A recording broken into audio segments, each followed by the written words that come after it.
সানজি, এই সানজি, এখানে আই তো। কি হলো মা? এত জোরে জোরে ঘর থেকে আওয়াজ হচ্ছে, একবার দেখ তো।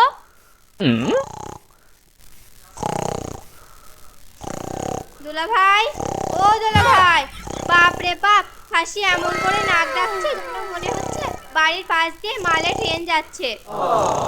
মা, ও মা, তোমার শখের জামাই শান্তিতে ঘুমিয়ে ঘুমিয়ে নাক ডাকছে। ও খাসি এখানে ঘুমাতেই আসে। ও দুলা ভাই। কে কে কে কে? ও শালি, আধা ঘর বালি তুমি? হ্যাঁ আমি। বলো কি হলো? এত শিয়ালের মতো চিল্লিয়ে চিল্লিয়ে রাখছো কেন? কি সুন্দর স্বপ্ন দেখছিলাম, কি সুন্দর সুন্দর খাবার খাচ্ছিলাম, স্বপ্নটা দেখতেও দিল না ছেমরে। ও কি সুন্দর স্বপ্ন দেখছিল, আবার খাবারের আসার সময় তো একটা মিষ্টির প্যাকেটও নিয়ে আসতে পারেনি, আবার কি সুন্দর খাবার খাবে। উহুম। হ্যাঁ গো দোলা, আজ তোমার 1 মাস আসা হয়ে গেল, তোমার কি আমার বোনটার একটুও চিন্তা ভাবনা নেই? আমার বোনটা বাড়িতে একা আছে। ও, ও কোনো চিন্তা নেই আমার। আমার বোনটাকে বাড়িতে রেখে এসে এখানে পড়ে আছে এই খাসির বাচ্চা কোথাকার, ছ্যাঁচড়া কোথাকার। আসসালামু আলাইকুম আব্বাজান। ওয়ালাইকুম আসসালাম। হ্যাঁ গো জামাই, তোমার কি কোনো কাণ্ডজ্ঞান নাই? তোমার সংসার কি বানের জলে ভেসে গেছে?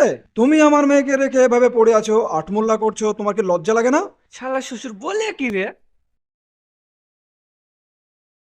দরবারে সব পাগলের খেলা, হরেক রকম পাগল দিয়া মিলাইছো মেলা। হ্যাঁ বউ, বলো গো। এই খাসি, তুমি তাড়াতাড়ি বাড়ি আসো, তোমার লায়লা মজনু দুটো চুরি হয়ে গেছে। তুমি কি বলছো গো? গো বউ, তুমি কি খবর দিলা গো?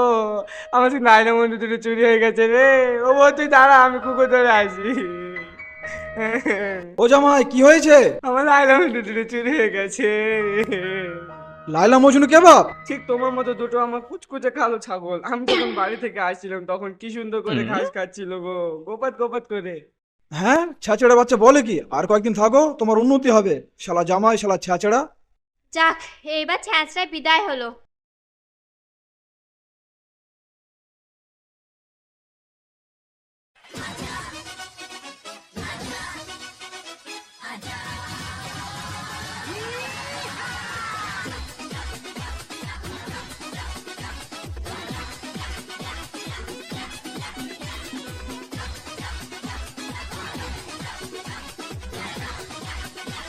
ওই কই রে?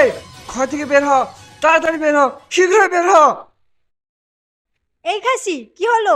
ষাঁড়ের মতো ভেবাচ্ছ কেন? কি হয়েছে মানে? তুই যে বললি আমার লাইলা মন্ডু হারিয়ে গেছে, আমি দেখলাম আমার লাইলা মন্ডু দুটো কি সুন্দর ঘাস খাচ্ছে, পোকাত পোকাত করে, আর মেয়া মেয়া করে ডাকছে। লায়লা মজনুর ওপর তো খাসির ভালোই টান আছে। হারিয়ে যাওয়ার কথা শুনে কুকুরের মতো হামাগুড়ি দিতে দিতে চলে এসেছে, আবার লুঙ্গি পরার সময়টাও পায়নি।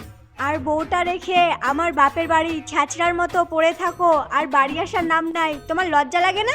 না রে, লজ্জা কেন লাগবে? তুই জানিস না শ্বশুর বাড়ি মধুর হাঁড়ি? খাসির একটুকু লজ্জা নাই, নির্লজ্জ বেহাইয়া, ছ্যাচড়ার বাচ্চা ছ্যাচড়া।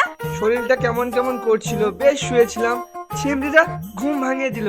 শ্বশুর বাড়ি মধুর হাঁড়ি, ঘুম দিয়েছিলাম, একদম বসান দিয়েছিলাম। খাসি জীবনেও মানুষ হবে না। তুই যতই বলিস আর যতই প্ল্যান করিস, আমি আবার কদিন পর শ্বশুর বাড়ি আটমেলা করতে যাব। এ খাসি বলে কি রে, এত সুন্দর মিথ্যে বলেও এর শিক্ষা হলো না? তার মানে তুই মিথ্যা বললে আমাকে বাড়ি নিয়ে আসলি? হ্যাঁ। হ্যাঁ, নয়, হ্যাঁ। তোর কিছু বলি রে? আমার 1 মাসে শ্বশুর বাড়ি মধুর হাঁড়ি আটমেলা করতে দিলি না?